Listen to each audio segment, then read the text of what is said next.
You ask Tiger to solve. This deals with linear equations with one unknown. The final result is v equals 6. Let's solve it step by step. Group all constants on the right side of the equation.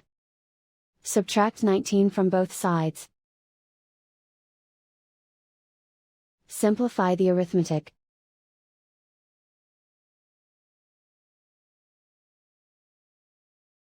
Isolate the v. Divide both sides by -4. Cancel out the negatives. Simplify the fraction. Cancel out the negatives.